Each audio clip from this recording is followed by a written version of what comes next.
Hare Krishna to everyone, Dandavad Pranam to everyone, my humble obeisances to everyone.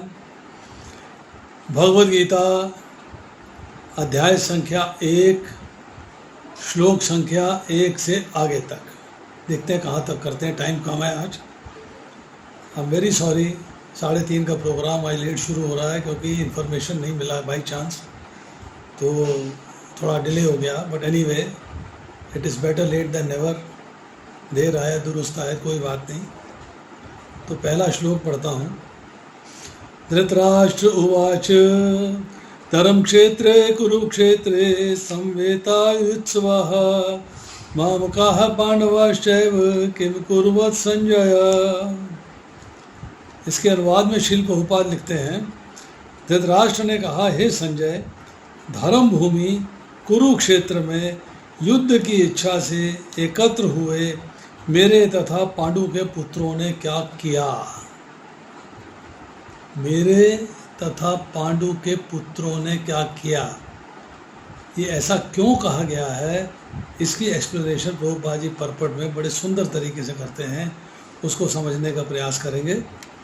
अभी शुरुआत में पढ़ते हैं भगवद गीता का परपट की पहली 3 लाइनें, जो कि बहुत ही इम्पॉर्टेंट हैं। Most important lines in whole of Bhagavad Gita are these 3 lines. Bhagavad Gita एक बहुपठित आस्तिक विद्या है जो गीता महात्म्य में सार रूप में दी हुई है। इसमें उल्लेख है कि मनुष्य को चाहिए कि वे श्री कृष्ण के भक्त की सहायता से छानबीन करके भगवद गीता का अध्ययन करे और स्वार्थ प्रेरित व्याख्याओं के बिना उसे समझने का प्रयास करें। इम्पोर्टेंट बात क्या बताई? भक्त की सहायता से छानबीन करके, यहाँ से सुन लिया, वहाँ से सुन लिया, अपने आप पढ़ लिया, मनोधर्म से पढ़ लिया, अपने आप विचार बना लिए, अपने आप डिस्कशन कर ली, अपने थॉट जो है इसको कर दिया, मैं सही सोचता हूँ, मैंने इसका ही मतलब निकाला है। नहीं, it has to be understood with the help of a devotee who knows Bhagavad Gita. Bhagavad Gita का जिसके पास ज्ञान है उसके सानिध्य में आपको समझना है। उसकी अंडरस्टैंडिंग आपकी अंडरस्टैंडिंग में आनी चाहिए, तब आपको भगवद गीता समझ में आएगी, वरना नहीं आएगी। उसके बाद प्रभुपाद लिखते हैं, अर्जुन ने जिस रूप में गीता को साक्षात भगवान कृष्ण से सुना और शुभोपदेश ग्रहण किया, उसी रूप में भगवद गीता का साक्षात स्पष्ट ज्ञान का उदाहरण है। आप जब भगवद गीता पढ़ेंगे, मैं आपसे अनुरोध करूंगा कि आप भगवद गीता के शब्दों के अर्थ जरूर पढ़ा करिए। जब आप अर्थ पढ़ेंगे तो आपको लगेगा कि अर्थ और जो अनुवाद दोनों में भेद है। इसका मतलब है प्रभुपाद ने गलत कर दिया। अनुवाद कुछ है और अर्थ कुछ है। मन में विचार आता है, कईयों के मन में आया है। मैं बता रहा हूँ, I want name, I know the people, but नहीं, no no no, not at all. इसीलिए भगवद गीता का नाम है Bhagavad Gita as it is. Sanskrit के शब्दों का संस्कृत की डिक्शनरी से हिंदी में अनुवाद करना एक अलग बात है, पर उन संस्कृत के शब्दों का हिंदी में अनुवाद करके उनका भाव समझना एक अलग बात है। तो प्रभुपाद ने जो अनुवाद लिखे हैं वो भाव प्रणय है। वो भाव है भगवान कृष्ण क्या कहना चाहते हैं और अर्जुन क्या पूछना चाहता है और संजय क्या धृतराष्ट्र को बताना चाहते हैं, उसमें भाव क्या प्रकट हो रहा है, उसके अनुसार प्रभुपाद ने अनुवाद और शब्दार्थ में हल्का सा भाव प्रणय बनाया है, भाव के अनुसार किया है। लिटरल डिक्शनरी ट्रांसलेशन नहीं किया। कई बार कन्फ्यूजन होता है और हम लोग कन्फ्यूजन से घबरा जाते हैं, तो घबराना नहीं है। हमें इसीलिए भगवद गीता कहा है एज इट इज़, कि जैसी भगवान की भावना थी उसी हिसाब से प्रभुपाद ने भगवद गीता को प्रेजेंट किया है और उसी हिसाब से उसके परपट्स लिखे हैं, तात्पर्य लिखे हैं। तो हमें इसे एक्सेप्ट करके चलना होगा कि भगवान के भावों का पूर्ण ध्यान रखा गया है, अर्जुन के भावों का पूर्ण ध्यान रखा गया है, संजय के मूड और भावों का पूर्ण ज्ञान रखा गया है। जैसे देखिए यहाँ पर जो है भगवद गीता के अंत में यत्र योगेश्वर कृष्णो यत्र पार्थो धनुर्धरा तत् श्री विजयो भूति ध्रुवा नीति मति ममा। यहाँ पर इसका अनुवाद में लिखते हैं श्रील प्रभुपाद, जहाँ योगेश्वर कृष्ण है, जहाँ परम धनुर्धर अर्जुन है, वहीं ऐश्वर्य, विजय, अलौकिक शक्ति तथा नीति भी निश्चित रूप से रहती है, ऐसा मेरा मत है। ये संजय बता रहा है धृतराष्ट्र को, ऐसा मेरा मत है। तो संजय ने भी अपने ओपिनियन दिए हैं, उसका भाव समझना है कि जिस तरफ कृष्ण होंगे विजय उसी तरफ होनी है, ये डिसाइडेड है। क्योंकि जब चौथा अध्याय पढ़ेंगे तब इसका आंसर मिलेगा, तब इसका उत्तर मिलेगा कि ऐसा क्यों है।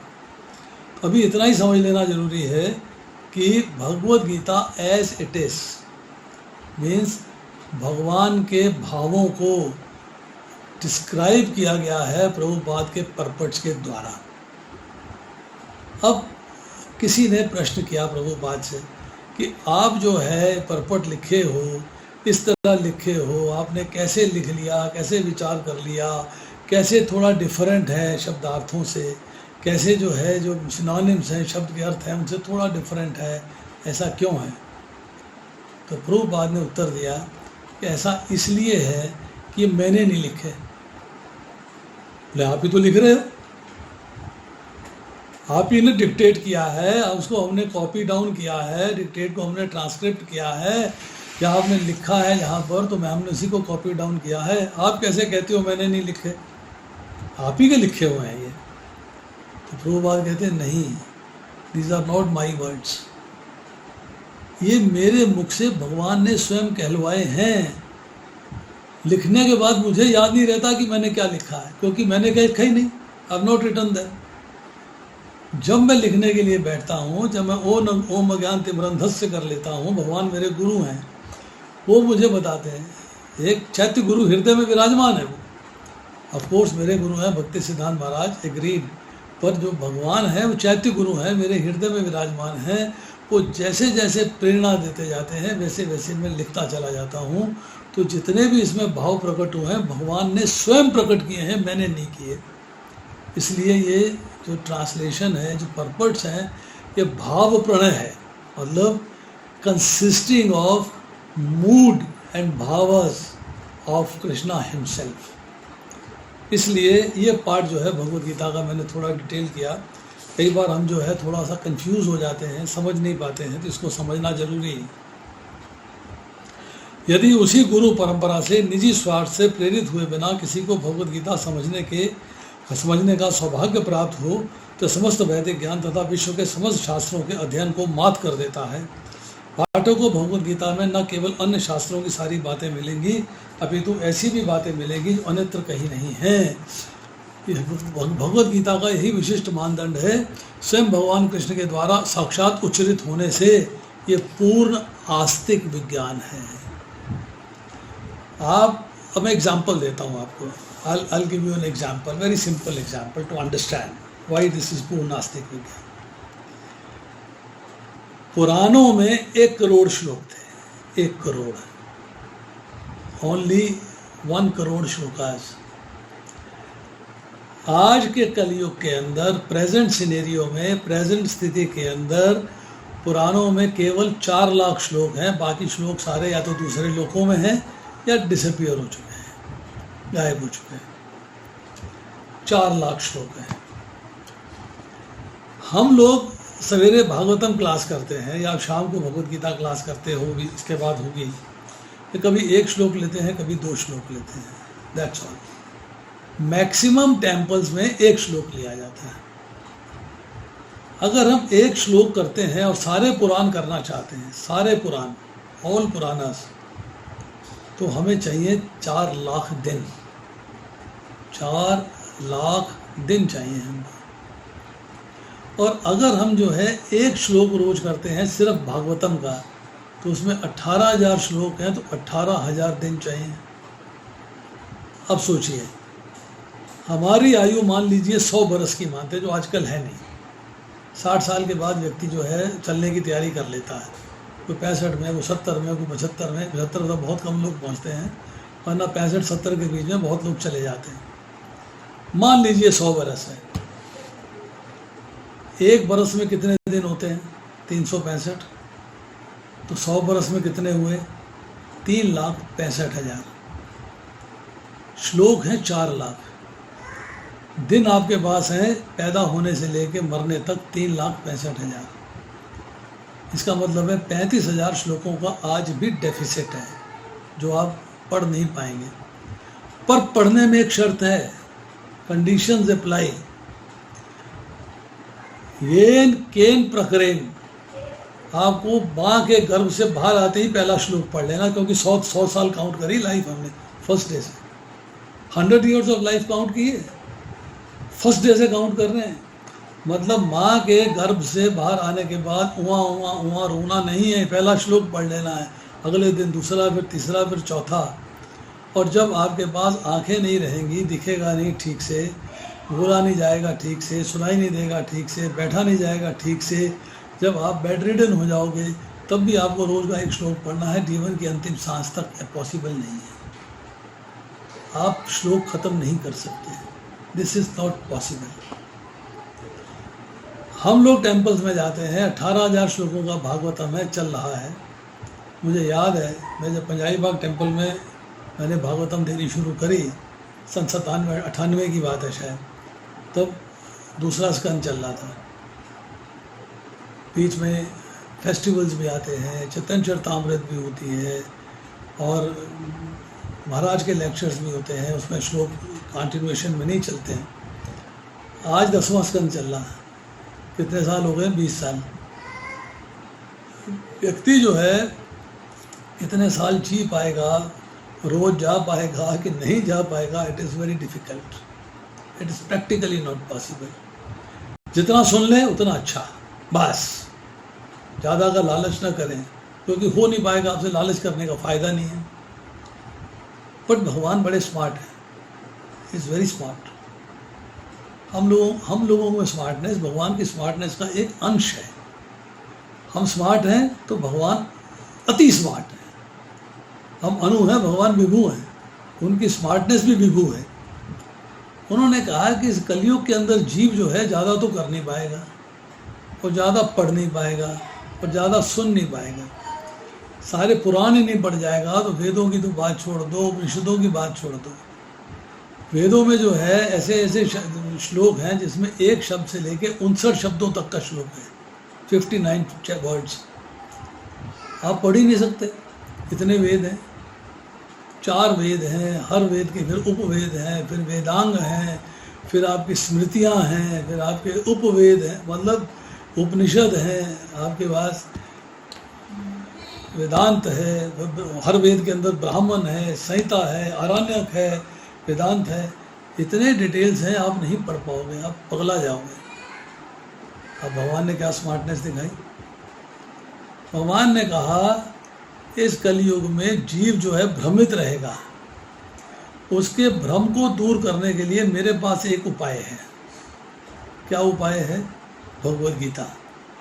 मैं अपने मुख से बोल रहा हूँ गीता का ज्ञान 700 श्लोकों में, जिसमें कि सीता का ज्ञान के अंदर 41 श्लोक तो संजय के हैं, 84 श्लोक तो अर्जुन के क्वेश्चंस के हैं, और 1 श्लोक धृतराष्ट्र का भी है। मेरे द्वारा तो केवल 574 श्लोक दिए गए हैं, और मैंने इन सारे श्लोकों में पूरे वेदों का, पूरे उपनिषदों का, पूरे पुराणों का ज्ञान भर दिया है। यही बात प्रभुपाद जी यहाँ कह रहे हैं कि भगवान कृष्ण द्वारा साक्षात उच्चरित होने के कारण ये पूर्ण आस्तिक विज्ञान है। It's a complete knowledge, conditions apply. इस नॉलेज को गेन करने की कंडीशंस अप्लाई करनी है। कंडीशंस क्या है? स्टार क्या लगा हुआ है? स्टार है कि आपको किसी भक्त की सहायता से छानबीन कर इसका अध्ययन करना चाहिए। ये मैंने अपनी लाइफ में एनालाइज किया है। हम लोग परपट भी पढ़ लेते हैं, समझ में नहीं आता, तो हमारी बुद्धि वैसी नहीं। क्यों नहीं है? Why it is so? ऐसा क्यों है? हमें क्यों नहीं समझ में आती? हम लोगों से बात कहते हैं, बोले प्रभु जी भगवत गीता खोली थी, एक दो श्लोक पढ़े, समझ में नहीं आई, मैंने बंद कर दी। तो तुझे क्यों नहीं समझ में आई? उसके लिए कारण क्या थे? कारण थे योग्यता। तेरी योग्यता नहीं थी समझने की। योग्यता में पहला पॉइंट है कि तूने भक्त की सहायता से छानबीन कर नहीं पढ़ा। तूने भक्त की सहायता से छानबीन कर नहीं पढ़ा, ये तेरी मिस्टेक है, पहली बात। माता जी किसी का ऑडियो ऑन है, ऑडियो बंद करिए। दूसरी योग्यता क्या है? दूसरी योग्यता जरा थोड़ी सी सुपीरियर है। आपको सुपीरियर क्वालिटी की योग्यता चाहिए। सुपीरियरिटी क्या है? एक बात बताइए आप, भगवान ने नर आकार लिया, हमारी तरह का आकार लिया, पर भगवान चौथे अध्याय में कहते हैं जन्म कर्म चे में दिव्यम, मेरे जन्म और मेरे कर्म दोनों दिव्य हैं। भगवान हमारी तरह साधारण है कि साधारण रूप रखते हुए दिव्य हैं। This point is to be understood. भगवान देखने में हम जैसे हैं, ही लुक्स लाइक अस। ब्रज में, वृंदावन में, ब्रज में उन्होंने लीलाएं करी हैं, लीलाओं में देखने में हम जैसे लगते हैं, but he is transcendental, he is Divya. वो साधारण नहीं है। ईशोपनिषद में इसका उल्लेख मिलता है। जब भगवान साधारण नहीं है, is not an ordinary person, तो उनकी वाणी कैसी होगी? उनके शब्द कैसे होंगे? उनके शब्द दिव्य हैं या उनके शब्द साधारण हैं? मतलब उनके शब्द जो है माइक हैं, माइक मीन्स माया के, या दिव्य हैं, ट्रांसेंडेंटल हैं? कैसे हैं? हमारी बुद्धि माया की बनी हुई है, भगवान के अंदर बुद्धि माया की नहीं है। Transcendental, is got a transcendental intelligence, transcendental voice, transcendental वाणी। हम भगवान की तरह बांसुरी नहीं बजा सकते। बांसुरी बहुत लोग बजाते हैं, और कृष्णा को कोई बीट नहीं कर सकता, क्योंकि उनकी हर चीज़ दिव्य है। जब भगवान ने दिव्य वाणी से दिव्य शब्द कहे, हमारी जो है बुद्धि जो है वो माया की बनी हुई है, माइक है, उस माइक बुद्धि से दिव्य शब्द कैसे समझ में आ जाएंगे? ये बता दीजिए। अगर आप दूसरी क्लास में पढ़ते हो तो 10वीं क्लास की किताब समझ में नहीं आएगी, आपके लिए हायर बुक है वो। तो भगवान की वाणी, भगवान के शब्द जो है दिव्य हैं, वो हमें समझ में नहीं आ सकते। तो भगवत गीता समझ में नहीं आती, नहीं समझ में आती। क्यों नहीं समझ में आती? कि हमारी बुद्धि उस लेवल की नहीं है। हमारी बुद्धि जो है वो दिव्य नहीं हुई है। बट मैं समझना चाहता हूँ, I want to understand, I want to learn. मैं सीखना चाहता हूँ, पढ़ना चाहता हूँ, मैं इसको अच्छे तरीके से सीख लेना चाहता हूँ। This is my very strong desire. Prabhupada लिखते हैं, if you want to learn how to love Krishna, Krishna प्रेम प्राप्त करना है तो बुक इज भागवतम, और भागवतम समझनी है तो बुक इज भगवद गीता। तो Bhagavad Gita teaches you your relationship with lord, how to maintain that relationship and what is the purpose of that relationship. जब तक आप कृष्ण के बारे में नहीं जान लेंगे, भक्त्या माम अभिजानाति, जब तक आप कृष्ण के बारे में नहीं जान लेंगे तब तक आपको कुछ समझ में नहीं आएगा। तो भागवतम की लीलाओं का जब वर्णन सुनते हैं, उस पर मनन करते हैं, तब भगवद गीता हमारे माइंड में होनी चाहिए। और भगवद गीता प्राप्त करने की योग्यता क्या है? कि बुद्धि दिव्य हो। ये सुपीरियर योग्यता है। एक जूनियर योग्यता है नॉर्मल, कि आप भक्त की सहायता से छानबीन कर पढ़िए, पर आपको चाहिए छानबीन कर पढ़ने के लिए भी, उसको समझने के लिए भी दिव्य योग्यता चाहिए, दिव्यता चाहिए। तो भगवान कहते हैं अर्जुन से, तेषाम सतत युक्ता नाम भजताम प्रीति पूर्वकम ददामि बुद्धि योगम तम येन मामोपयांति थे। कि जो निरंतर लगातार प्रेम पूर्वक, प्रीति पूर्वक मेरे भजन में लगे रहते हैं, अर्थात मेरी सेवा में लगे रहते हैं, प्रेम पूर्वक, कंपल्शन में नहीं, मजबूरी में नहीं, टेंशन में नहीं, प्रेम से, आई लव कृष्णा, इस तरह से, आप जब प्रेम पूर्वक भगवान के भजन में लगे रहते हो, अर्थात उनकी सेवा में लगे रहते हो, देन कृष्णा सेज ददामि बुद्धि योगम तम, मैं उन लोगों को दिव्य बुद्धि प्रदान करता हूँ। Krishna gives you transcendental intelligence with the help of a devotee, जिसकी राय से आप समझने का प्रयास कर रहे हैं। वाया मीडिया है डिवोटी, उसकी सहायता से आपको जो है ज्ञान की प्राप्ति होती है। जब ज्ञान की प्राप्ति होती है उसके लिए दिव्य बुद्धि चाहिए, और दिव्य बुद्धि प्राप्त करने के लिए क्या चाहिए? सतत युक्ता नाम, भगवान के साथ भक्ति योग में लगातार जुड़ा रहना। और भक्ति योग में लगातार कैसे जुड़े रहोगे? तेषाम सतत युक्ता नाम भजताम प्रीति पूर्वकम, कि प्रीति पूर्वक भगवान का भजन करके, तब आपको दिव्य बुद्धि प्राप्त होगी, उससे दिव्य ज्ञान की प्राप्ति होगी, और दिव्य ज्ञान की प्राप्ति करके आप जो है भगवान की वाणी के समझ पाओगे, उन शब्दों को समझ पाओगे। तो इसलिए जो है भगवत गीता को क्यों नहीं समझ में आती?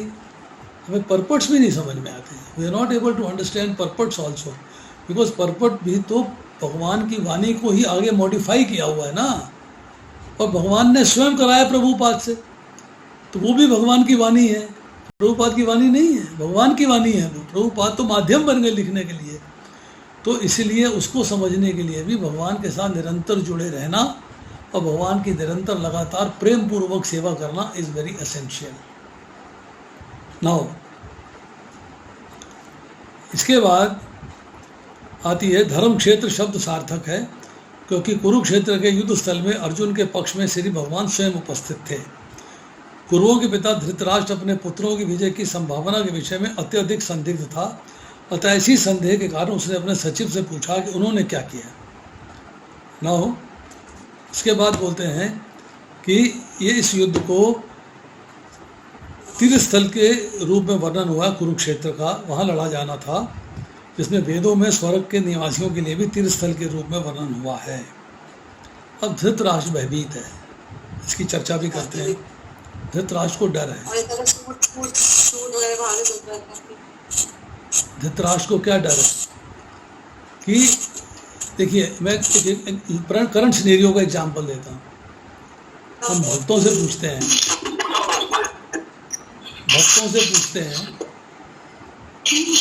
माता जी, प्रभु जी, आप मंदिर गए थे?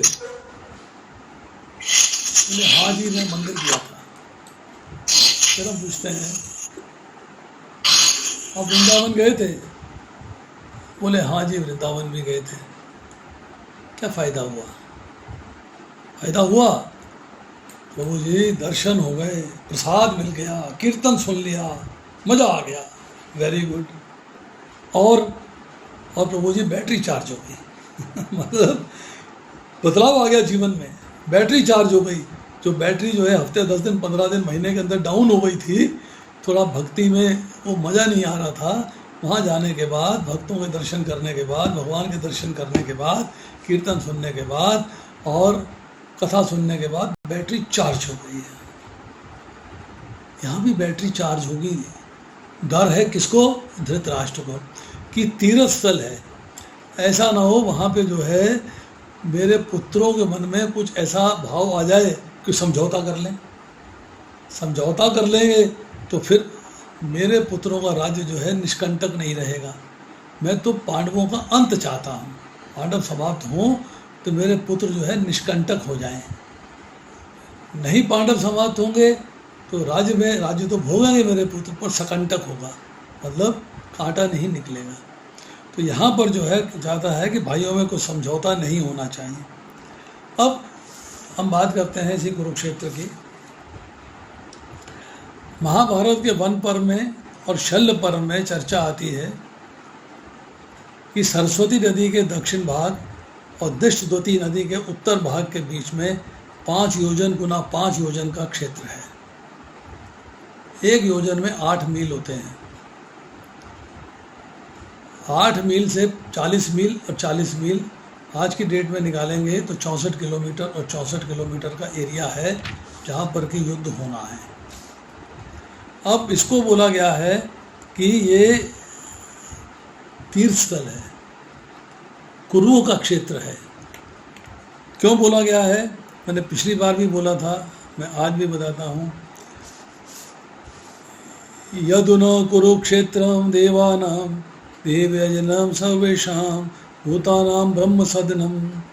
कुरुक्षेत्र सब प्राणियों एवं समस्त देवताओं की आराधना का फल प्रदान करने वाला है, अर्थात भगवत धाम प्रदान करने वाला है। अब यहाँ पे आती है कि इस कुरुक्षेत्र के अंदर इसको धर्म क्षेत्र क्यों कहा गया?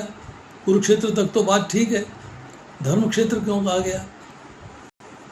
धर्म का मतलब ये है भगवान के वाणी, जो भगवान के मुख से शब्द निकले हैं वही धर्म है।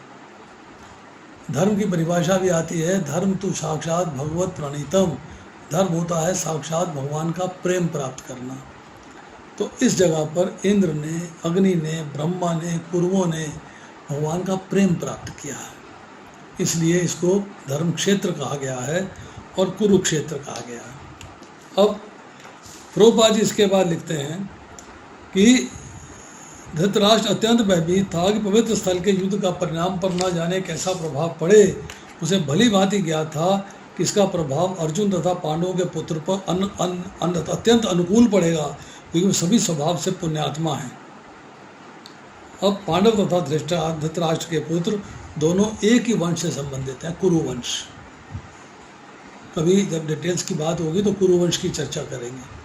कुरुवंश का पूरा यार आपको बताएंगे कहाँ कहाँ से कैसे क्या है। दोनों कुरुवंश से हैं। उस कुरुवंश के अंदर आके एक पुत्र हुए धृतराष्ट्र, दूसरे हुए पांडव। किसके पुत्र हुए, कैसे पुत्र हुए, इसकी चर्चा इस श्लोक में कर लेते हैं, आगे नहीं करनी पड़ेगी। सत्यवती जो है, सत्यवती वो विवाह करती है शांतनु महाराज से। सत्यवती जो है वासु नाम के एक वासु हैं जिनका नाम है उपरिचार्या, और एक अप्सरा है जिसका नाम है आद्रिका, उनकी पुत्री है। परंतु उन्होंने इसको जो है छोड़ दिया है नदी किनारे, तो निषाद राज को ये मिल जाती है। अब निषाद राज जो है इसका पालन पोषण करते हैं, तो बचपन से जो है ये दाशराज के पास रहते हुए मछली पालन में और मछली को पकड़ने में सिद्ध हो जाती है, और इसके शरीर से मछली की दुर्गंध आनी शुरू हो जाती है। अब ऐसा मौका लगता है कि एक बार पराशर ऋषि जो है गंगा किनारे जाते हैं और वहाँ जाके देखते हैं सत्यवती को, तो उस पर मोहित हो जाते हैं। नदी पार कराती है इनको, तो पराशर मुनि जो है इससे कहते हैं कि मैं तुम्हारे साथ विवाह करना चाहता हूँ, एक अंधर विवाह है, विवाह करना चाहता हूँ। सत्यवती कहती है मुझसे विवाह करना है तो मेरे में दो तकलीफ़ें हैं, दो कष्ट हैं मुझे। एक, मेरे शरीर से मछली की गंध आती है, और दूसरा, मेरे पिता से परमिशन लेनी पड़ेगी। आप दाशराज के पास जाइए, उनसे परमिशन लीजिए, तब मैं आपके साथ विवाह करूँगी। तो पराशर मुनि जो है दाशराज के पास जाते हैं, उनसे चर्चा करते हैं, और सत्यवती को जो है उसके शरीर की गंध को दूर कर देते हैं मंत्रोच्चार से, और उसके साथ जो है जब एक पुत्र की प्राप्ति होती है जिसका नाम रखा जाता है कृष्ण द्वैपायन व्यास। एक द्वीप में पैदा होते हैं, नदी के बीच में जो थोड़ा सा जगह होती है, छोटा सा टापू होता है पृथ्वी का, उसको द्वीप कहा जाता है। वहाँ उनका संतान का जन्म होता है। वो काले रंग के हैं, सांवले हैं, और उनका नाम है कृष्ण द्वैपायन व्यास।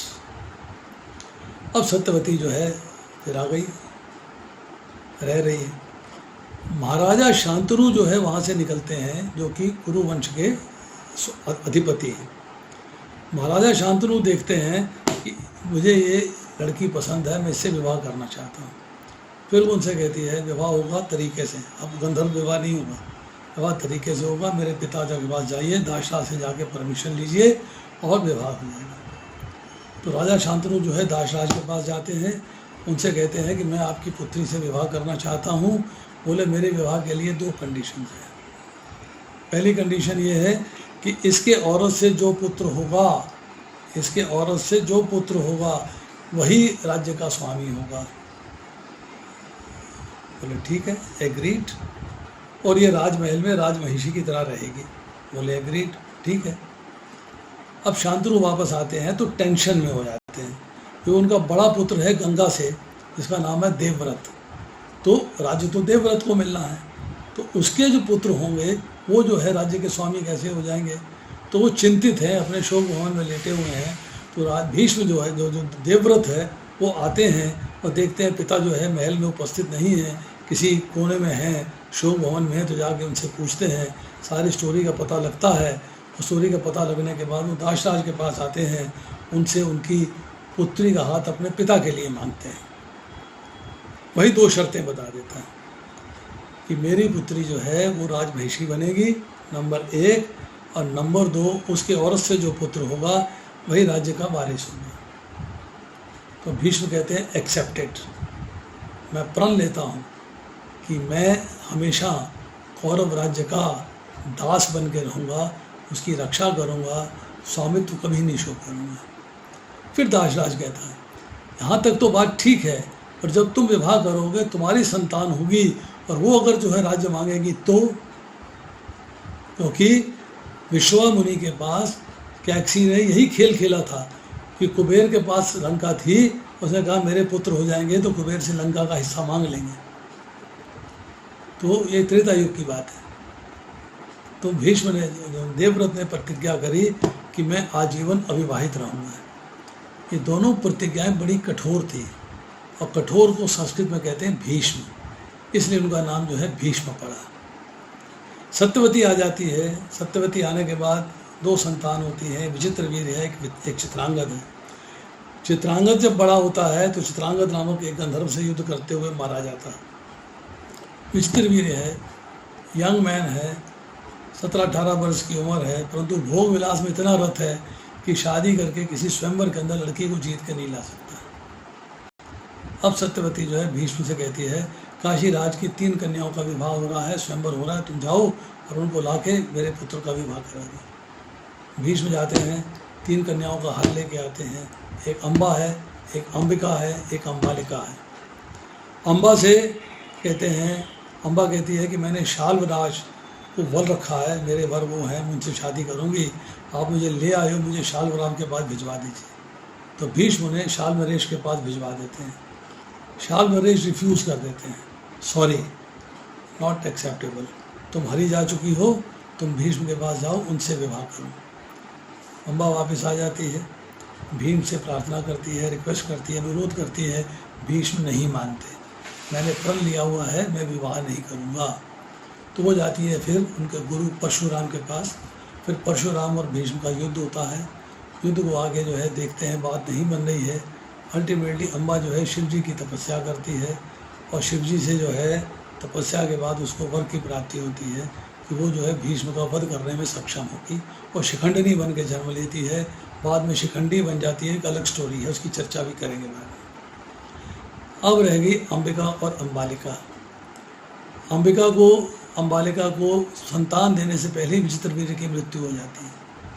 जब विचित्रवीर चला गया है, सत्यवती कहती है कि अब मेरे पुत्रों के आगे वंश कैसे चलेगा, पुत्र तो हुआ नहीं, कोई संतान हुई नहीं है।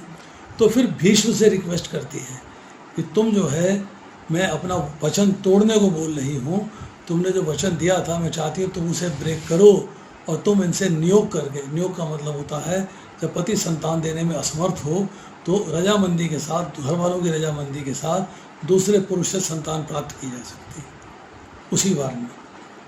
तो भीष्म कहते हैं, माता जी मैंने वर दिया हुआ, मैंने वचन दिया हुआ है, मैं वचन को तोड़ूंगा नहीं, मैं संतान प्राप्ति नहीं कराऊंगा। फिर सत्यवती कहती है, अच्छा मेरे को अपना वंश चलाना है, तो मेरा एक पुत्र है वेदव्यास, मैं उसको बुला के उससे संतान प्राप्ति करवा देती हूँ, चलेगा? तो भीष्म कहते हैं एक्सेप्टेबल हो जाएगा, अब बुला लीजिए। तो वेदव्यास जी आते हैं, अंबिका के साथ नियोग करते हैं, तो अंबिका डर के मारे आंखें बंद कर लेती है। तो वेदव्यास जी कहते हैं तुझे अंधा पुत्र होगा। वो अंबिका सारी स्टोरी जो है बताती है अम्बालिका को। अम्बालिका जब वेदव्यास जी के पास जाती है तो डर के मारे पीली पड़ जाती है। तो वेदव्यास जी कहते हैं कि तुझे संतान की प्राप्ति होगी, तुम डर से पीली पड़ गई थी, तो उसको पीलिया का रोग होगा, पांडु कहलाएगा। अब सत्यवती को जब ये दोनों बातों का पता लगता है तो अंबिका को फिर से मोटिवेट करती है, तुम जाके फिर से संतान की प्राप्ति करो। तो अंबिका कहती है, अच्छा अच्छा कह के आ जाती है पर जाना नहीं चाहती, तो अपनी सेविका को बोलती है कि तू चली जा। तो सेविका जाती है और वो खुश है, दासी हूँ, ऋषि का सानिध्य प्राप्त हो रहा है, उनसे संतान की प्राप्ति होगी, मेरी तो खुशियों का अंबार नहीं। तो उनसे जो है पुत्र की प्राप्ति होती है विदुर जी को। विदुर जी को महान तत्ववेता कहा गया है, ज्ञान के धनी थे, धृतराष्ट्र को उपदेश दिया, इनके मंत्री भी रहे। तो इस तरह 3 संतान की प्राप्ति हुई। वही धृतराष्ट्र अब जन्म से अंधा है, परंतु वो अपने कर्मों से भी अंधा है, ज्ञान से भी अंधा है। वो ये चाहता है कि ये मेरे ही वंश में रहे, आगे ना जाए। तो इसलिए वो पांडवों में और अपनों में भेद कर लेता है कि पांडु पुत्र जो अलग है और मेरे पुत्र अलग हैं। यही बात प्रभुपाद जी लिख रहे हैं यहाँ पर कि पांडव तथा धृतराष्ट्र के पुत्र दोनों एक ही वंश से संबंधित हैं, किंतु यहाँ पर धृतराष्ट्र के भाग से उसके मनोभाव प्रकट होते हैं। उसने जानबूझकर अपने पुत्रों को कुरु कहा और पांडु के पुत्रों को वंश के उत्तराधिकार से विलग कर दिया। इस तरह पांडु के पुत्रों अर्थात अपने भतीजों के साथ धृतराष्ट्र की विशिष्ट मनोस्थिति समझी जा सकती है। जिस प्रकार धान के खेत से अवांछित पौधों को उखाड़ दिया जाता है, उसी प्रकार इस कथा के आरंभ से ही ऐसी आशा की जाती है कि जहाँ धर्म के पिता श्री कृष्ण उपस्थित हों, वहाँ कुरुक्षेत्र रूपी खेत में दुर्योधन आदि धृतराष्ट्र के पुत्र रूपी अवांछित पौधों को समूल नष्ट करके युधिष्ठिर आदि नितांत धार्मिक पुरुषों की स्थापना की जाएगी। यहाँ धर्म क्षेत्र कुरुक्षेत्र शब्दों की उनकी ऐतिहासिक तथा वैदिक महत्ता के अतिरिक्त यही सार्थकता है। अब देखिए एक प्रश्न हुआ, छोटा सा प्रश्न हुआ। प्रश्न क्या है? एक लाइन में उत्तर चाहिए, मतलब सेंटेंस लंबा हो सकता है पर एक लाइन होनी चाहिए कि कुरुक्षेत्र के युद्ध के अंदर भगवान ने संदेश दिया है, परंतु उस संदेश का मर्म क्या है, निचोड़ क्या है, सारांश क्या है, उसकी डेप्थ क्या है, एक लाइन में हम उसको कैसे समझा सकते हैं, ये प्रश्न आता है। This is the question, you should know the answer to it. इसका आंसर आपको आना चाहिए कि आपसे कोई पूछता है भगवत गीता में क्या है, अरे एक लाइन में बताऊंगा मैं। बोले नहीं बता पाओगे, बोले मैं बता दूंगा। बोले बताओ फिर। अब आप लाइन ढूंढते हो, अरे परपट पढ़ लिया, इसमें कहीं नहीं लिखी हुई, श्लोक पढ़ लिया, इसमें कहीं ना लिखा हुआ, भगवत गीता के मैंने सारी किताब एक बार पढ़ डाली, नहीं लिखी हुई। हमें एनालाइज करना होगा भक्त की सहायता से। This is important. एनालिसिस क्या है कि भगवत गीता का पहला शब्द है धर्म क्षेत्रे, उसका संधि विच्छेद करो तो उत्तर निकलता है धर्म और क्षेत्र। तो पहला शब्द लेते हैं इसमें से धर्म। पहला अध्याय पहला श्लोक, 18वें अध्याय का 78वां श्लोक, आखिरी शब्द क्या है? नीति मति मम। इसका संधि विच्छेद करते हैं तो नीति मति मम 3 शब्द निकलते हैं। फिर आखिरी शब्द है मम। धर्म मम, मम धर्म, मेरा धर्म क्या है। भगवत गीता का, पूर्ण भगवत गीता का एक ही संदेश है कि मेरा धर्म क्या है। और मैं कौन? मैं जीवात्मा। मैं जीवात्मा अर्थात जीव का धर्म क्या है, इसका ज्ञान भगवत गीता देती है। दिस इज द प्रयोजन of Bhagavat Gita, this is the purpose of Bhagavat Gita. पहले 6 अध्याय 1 से लेके 6 तक आपको बताते हैं भगवान के साथ आपके संबंध का ज्ञान, कर्म योग, निष्काम कर्म योग, ध्यान योग, भगवान के साथ संबंध है। 7वें से लेके 12वें अध्याय तक बताते हैं भक्ति योग, भगवान के साथ संबंध को निभाना कैसे है, जिसको कहते हैं अभिधेय, संबंध को निभाना कैसे है। और 13वें से लेके 18वें अध्याय तक श्लोक, जो 4 श्लोक हैं, सब चर्चा आती है, वो है कि भगवान को जानने का, भगवान के साथ संबंध को जानने का, भगवान के संबंध को निभाने का प्रयोजन क्या है, पर्पस क्या है। पहले में संबंध ज्ञान, दूसरे में अभिधेय ज्ञान और तीसरे में प्रयोजन ज्ञान। अब इसकी चर्चा आती है, अभी आज की डेट में नहीं करेंगे, शुरुआत करेंगे अगली बार इसी से कि संबंध ज्ञान कैसे प्राप्त होगा, अभिधेय ज्ञान कैसे प्राप्त होगा और प्रयोजन ज्ञान कैसे प्राप्त होगा। एक बात समझ लीजिएगा, आपके पास अगर अलमीरा है घर के अंदर, अलमीरा अलमारी अगर है, तो उस अलमारी में जो सीक्रेट लॉकर है अलमारी के अंदर होता है। अब अलमारी सीक्रेट लॉकर बाहर नहीं रखते, secret locker is inside the अलमीरा, अलमीरा is again locked. Means secret चीज़ जो है उसको छुपा के रखा जाता है, it is not open to all. And bhakti yoga secret है।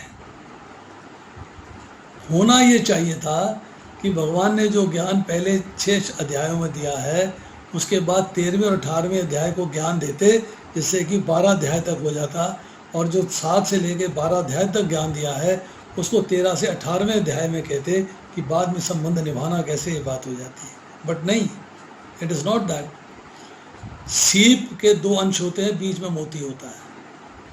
ये जो भगवान के साथ संबंध निभाने का ज्ञान है, भक्ति योग है, दैट इज़ लाइक ए सीप के अंदर मोती। एक तरफ सीप का जो ढक्कन है उसके अंदर है संबंध ज्ञान, एक तरफ ढक्कन है उसमें है प्रयोजन ज्ञान। और संबंध निभाना कैसे है, अर्थात भक्ति योग का जो ज्ञान है वो इन दोनों ज्ञानों के मध्य में है, 7वें से लेके और 12वें अध्याय तक। बस आज इतना ही, शेष फिर अभी 10 मिनट है हमारे साथ प्रश्न उत्तर करने के लिए, 5 बजे समाप्त करेंगे। Very sorry for the delay today because message could not be delivered to you in time, otherwise not delivered to me in time, so I could not deliver to you in time. तो अगली बार जो है हम दूसरे श्लोक से आरंभ करेंगे और 10वें श्लोक तक करेंगे। आज इतना ही। अगर कोई इसमें कमी रह गई हो तो मेरी है, कोई इसमें आपको बात न समझा पाया हूँ तो मेरी वीकनेस है, मेरी कमी है। बताइए किसका हाथ खड़ा है, अपना नाम बताएं, वीडियो ऑन करें और फिर अपना क्वेश्चन करें। अभय प्रिया प्रभु जी। यस माता जी, बोलिए। प्रभु जी दंडवत प्रणाम। दंडवत प्रणाम माता जी। प्रभु जी, जैसा कि आपने बताया कि भागवत गीता का मर्म बताया कि भी मेरा धर्म क्या है, तो जैसे हम लोग पैदा होते हैं तब तो मैं कोई भगवान की गीता का कोई मतलब होता ही नहीं है कि मतलब हम भगवत गीता पढ़ ले या कुछ कर ले। तो कुछ समय बाद यदि कभी हमारा कुछ टाइम अच्छा आता है तो कोई हमें भगवत गीता के बारे में बाई चांस कहीं से ज्ञान प्राप्त होता है, तो क्या असली जीवन हमारा जब हम भगवत गीता पढ़ते हैं तभी से शुरू होता है क्या? माता जी, महाभारत में अभिमन्यु की कथा आती है। उसने चक्रव्यूह भेदन का ज्ञान जो है माता के गर्भ में प्राप्त किया था। अगर आपकी, पर हमारा तो भाग्य तो ऐसा नहीं हो सकता। वो किस्मत खराब है, आपकी कर्मों का फल है, वो आपके कर्मों का फल है। भगवान ने रास्ता बताया है, हम पालन नहीं कर पा रहे, हमारी गलती है।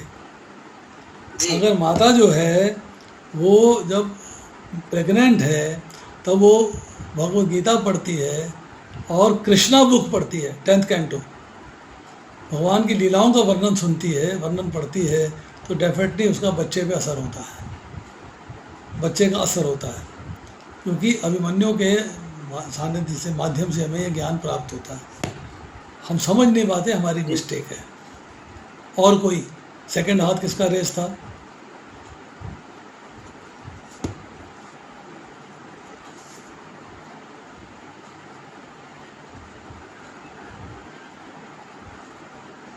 Yes, second hand.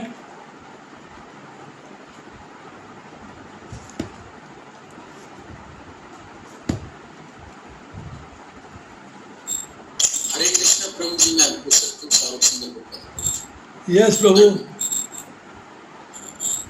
प्रभु जी, जैसे श्लोका में वो धृतराष्ट्र संजय का जो आपस में कन्वर्सेशन हो रहा है, तो जो धृतराष्ट्र को डाउट हो रहा है कि उन्होंने आपस में कोई मतलब कॉम्प्रोमाइज तो नहीं होगा, आपस में दोस्ती वगैरह कहीं युद्ध ना करें, तो उनको अगर ऐसा होता है तो उनके लिए मतलब उसको अच्छा क्यों नहीं ले रहे थे? तो है कि भगवत गीता फिर मतलब सुनाते ही नहीं कृष्ण भगवान, अगर आपस में उनका कॉम्प्रोमाइज हो जाता। लेकिन धृतराष्ट्र को फिर ऐसे, उनको ऐसा क्यों लग रहा था कि उनका मतलब नहीं होना चाहिए? वो तो मतलब नहीं होता तो एक बच जाते हैं इनके बच्चे, ऐसे डाउट है। देखिए, जब धृतराष्ट्र को ये पता है कि हमारा कुरु वंश है, तो उसके मन में ये भाव आ गया ना कि पांडु अलग है और हम कुरु अलग है, भाव आ गया ना उसके मन के अंदर। तो यहाँ भी भाव आ सकता है कि भाई आपस में समझौता नहीं हो जाए। डिपेंड करता है सामने वाले पे। हम रामायण पढ़ते हैं, त्रेता युग की बात करता हूँ। त्रेता युग के अंदर रामचंद्र जी ने लंका का राज्य विभीषण को दे दिया। लंका विजय प्राप्त करने के बाद तो जो विजित राजा होता है, जो विजित राजा है, जो राजा है, उसको खुद राज्य करना चाहिए। पर उन्होंने खुद राज्य ना करके रावण के छोटे भाई विभीषण को, जो उनका भक्त था, उसको राज्य की बागडोर सौंप दी कि तुम्हारा राज्याभिषेक कर रहा हूँ, आज के बाद लंका का राज्य तुम संभालोगे। भगवान की लीला दिखाने के लिए, भगवान की सुप्रीमेसी दिखाने के लिए, भगवान की क्वालिटीज दिखाने के लिए लक्ष्मण ने प्रश्न कर दिया।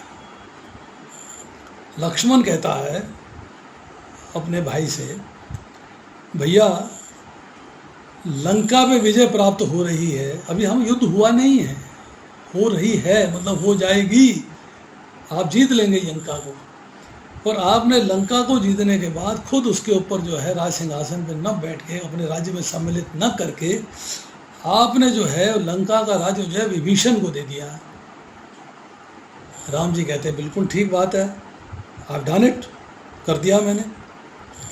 कहते हैं अगर मान लो कल रावण का मूड चेंज हो गया,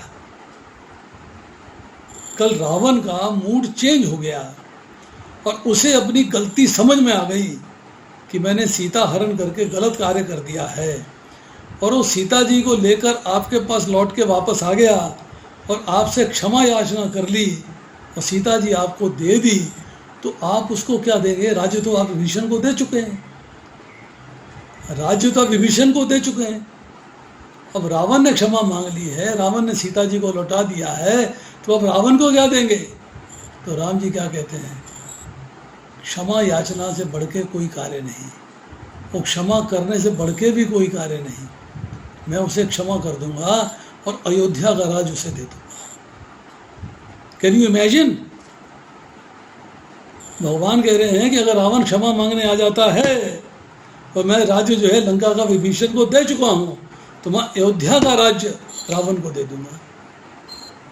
तो ये जो है भगवान की लीलाएं बताई जा रही हैं कि धृतराष्ट्र के मन में एक चिंता व्याप्त हो गई है, इसलिए पूछता है मेरे और पांडु पुत्रों ने क्या किया? अरे शिविर के नियम तुम्हें बताए जा चुके हैं। 7 अक्षौणी सेना पांडवों के पास है, 11 अक्षौणी तुम्हारे पास है, उनके सेनापतियों के डिटेल बताए जा चुके हैं, तुम्हारे सेनापतियों के डिटेल बताए जा चुके हैं, सब चर्चाएं हो रही हैं, तुम्हें शिविर के नियम बताए जा चुके हैं, सारे रूल्स रेगुलेशंस बता दिए गए हैं, शिविर की स्थापना कहाँ हुई है, कैसे हुई है, सब बता दिया गया है। अब डाउट किस बात का है?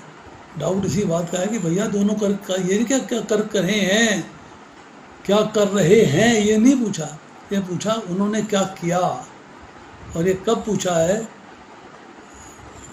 शास्त्र इसका उल्लेख करता है कि जब भीष्म पितामह बानों की शैया पे आ जाते हैं, 10वें दिन धृतराष्ट्र को बताने के लिए संजय आते हैं और संजय भी परेशान है। उनको अब जो है युद्ध के अंदर जो बात समझ में आ रही है कि कौरवों का नाश होगा, देयर एंड इज नियर। क्योंकि जब भीष्म पितामह जैसे योद्धा वो बानों की शैया में आ गए तो बाकियों की तो बिसात ही क्या है, बाकी किस खेत की मूली है, सब उड़ जाएंगे। इसलिए हमें उसको जो वो भाव है उस भाव को समझना चाहिए। Thank you Prabhu. Anyone else? और किसी का हाथ खड़ा है?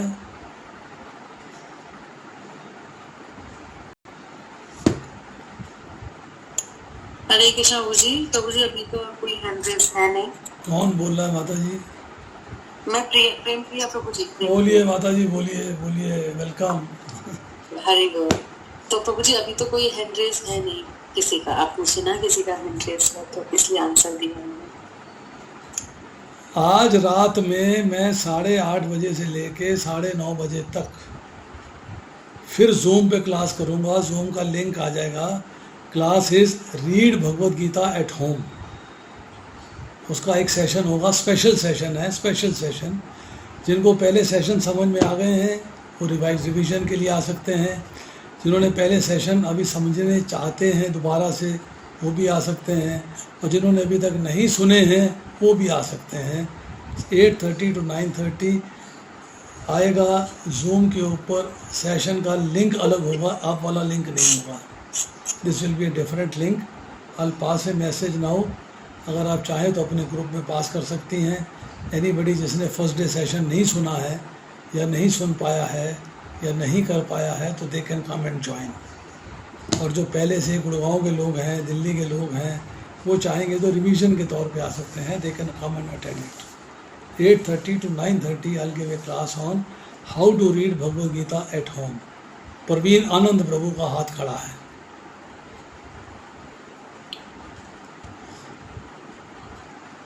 प्रभु जी, हरे कृष्णा।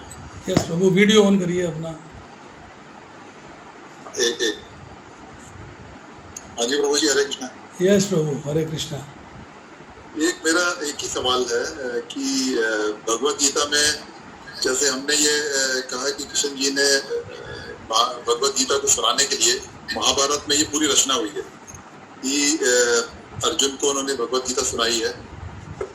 उसमें ये युद्ध हुआ, युद्ध का पूरा ये रचना हुई और उसमें भगवद गीता सुनाई है। क्या कोई मतलब ये कितने लोगों की युद्ध में मौत हुई, मतलब ये थोड़ा सा मुझे आपसे समझना था कि ये जितने लोगों की युद्ध में मौत हुई और दोनों तरीके से हुई, तो क्या कोई और माध्यम भी हो सकता था भगवद गीता सुनाने का कि कृष्ण जी ने बोला कि नहीं अर्जुन को मुझे सुनाना है जिससे कि सारे लोगों को जन संदेश जाएगा ये, तो वो एक माध्यम था जिसमें इतने लोगों की मौत हुई।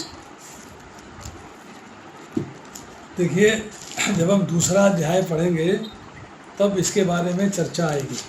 You will get all the details.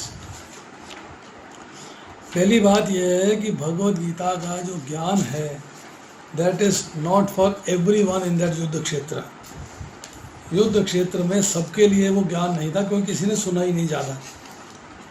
Selected लोग थे जिन्होंने सुना है।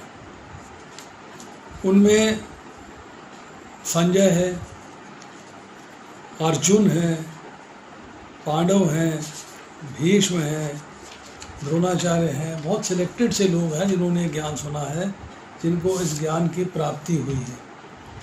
अगर दुर्योधन ने सुन लिया होता तो शायद उसका मन चेंज हो जाता, शायद वो बदल जाता कि यस, इस ज्ञान में इतना कुछ भगवान बता रहे हैं तो नहीं सुनाएगा सब। एंड सेकेंड थिंग,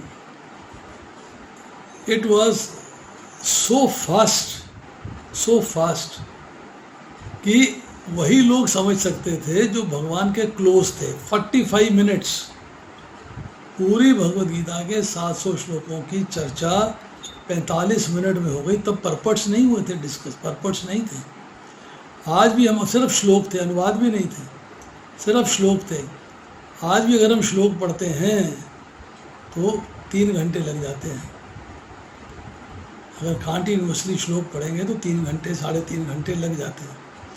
पर भगवान की स्मार्टनेस थी, सारा का सारा ज्ञान उन्होंने 45 मिनट्स के अंदर दे दिया है, ऑल एक्सप्लेन्ड। दूसरी बात यह है कि भगवद गीता का ज्ञान अब चौथा अध्याय पढ़ेंगे तो पता लगेगा। पहले तो विवस्वान को दिया गया जो सूर्यलोक के राजा हैं। ये तो चूँकि लुप्त प्राय हो गया था, भगवान ने इसे दोबारा से बताना था, दोबारा से शो करना था, तो उन्होंने इसके लिए माध्यम चुना है अर्जुन को, और माध्यम था युद्ध का मैदान। जब आप भगवद गीता के पहला अध्याय पढ़ेंगे तो उसमें एक जगह पे आता है कि भगवान ने अर्जुन से कहा, जब अर्जुन भगवान, देखिए अर्जुन भक्त भगवान को आदेश दे रहा है, भक्त भगवान को आदेश दे रहा है और आदेश पालन कर रहे हैं।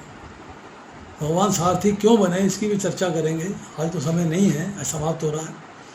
तो भगवान ने अर्जुन से कहा कि तुम यहाँ एकत्र सारे कुरुओं को देखो। ये नहीं कहा कुरुओं और पांडवों को देखो, यहाँ एकत्र सारे कुरुओं को देखो। किस लिए?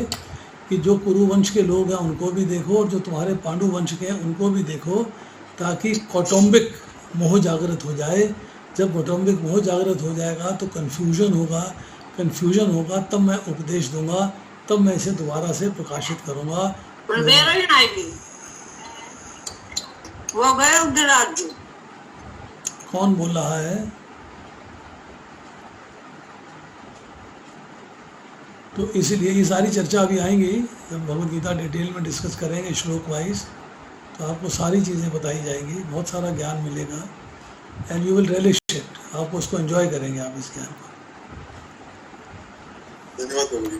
थैंक यू प्रभु। एक छोटा सा मैंने कहीं पढ़ा था, हो सकता है कि मैंने कहीं गलत, जो 45 मिनट आप बोल रहे हैं ना प्रभु जी, ये कहते हैं कि समय रुक गया था, किसी को पता नहीं चला, क्षण भर में लोगों को पता नहीं चला, क्योंकि वो युद्ध के मैदान में उनको लगा कि क्षण भर में हो गया, लेकिन ये 45 मिनट वो आप सही कह रहे हैं, लेकिन जो दूसरे लोग थे जो युद्ध में खड़े थे उनको क्षण भर पता चला कि हाँ कुछ नहीं हुआ। आप बिल्कुल ठीक कह रहे हैं। भगवान काल के भी स्वामी हैं, समय के भी स्वामी हैं। उन्होंने जब जो है जयद्रथ का वध होना था, तो उन्होंने जब अर्जुन जो है अग्नि में प्रवेश करने वाला था, तो भगवान ने सूर्य को रोक दिया था, अब तुम अस्त नहीं होगे। सूर्य अस्त हो रहा था, भगवान ने फिर उसे उदय करा दिया, तुम अस्त नहीं होगे, क्योंकि अर्जुन को बचाना है और जयद्रथ को मारना है। ये महाभारत पढ़ेंगे ना, बहुत सारी कथाएं मिलती है, वो भगवान की लीलाएं गजब है। चलिए, धन्यवाद। हरे कृष्ण। कहाँ है प्रभु जी आप?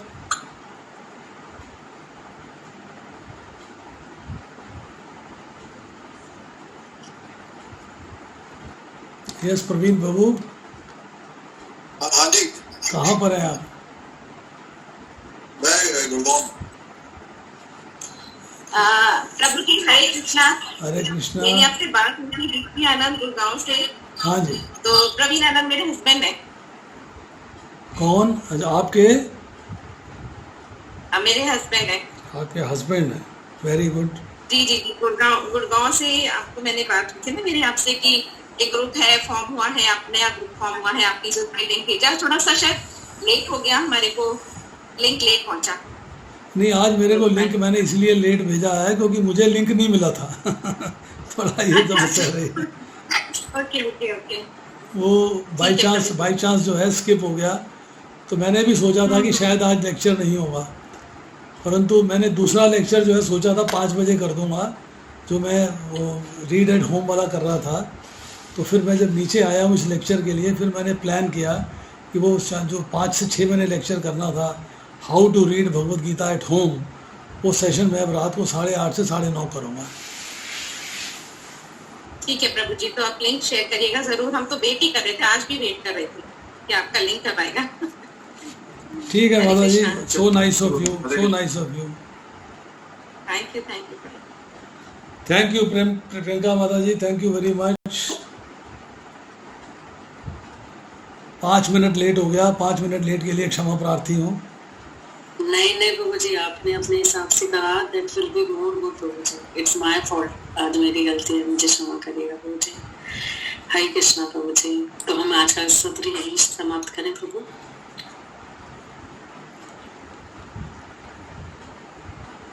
हरे कृष्णा प्रभु जी, आवाज आ रही है? यस माता जी, I am getting your voice.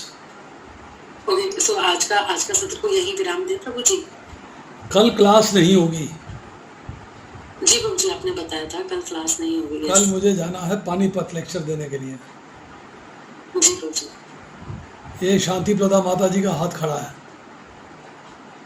Yes माता जी, फटाफट बोलिए।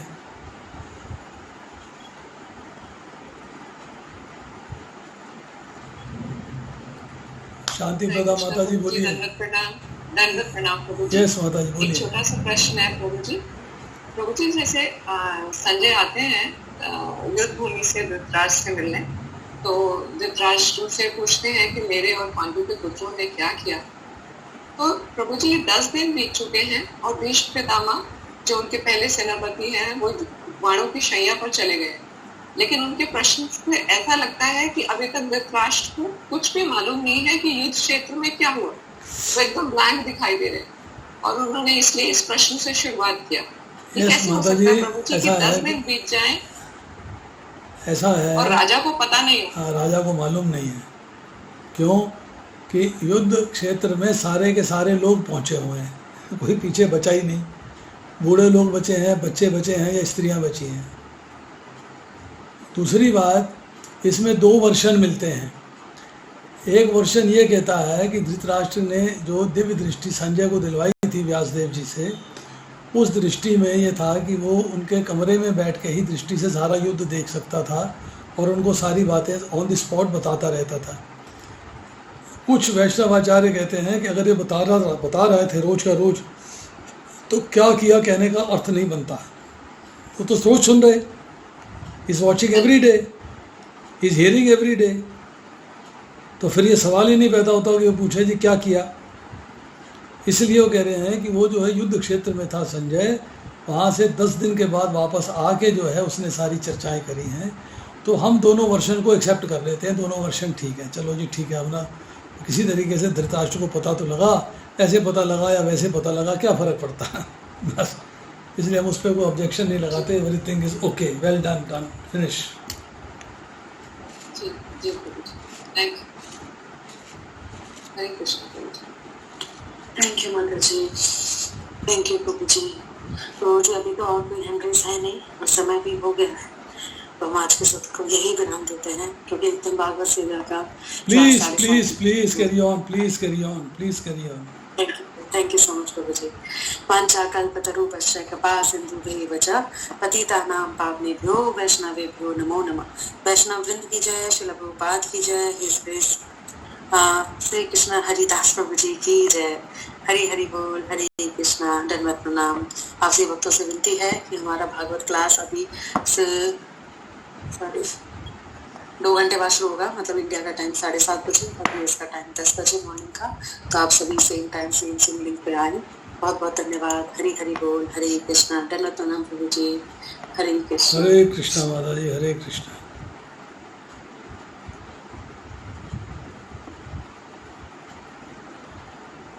मोदी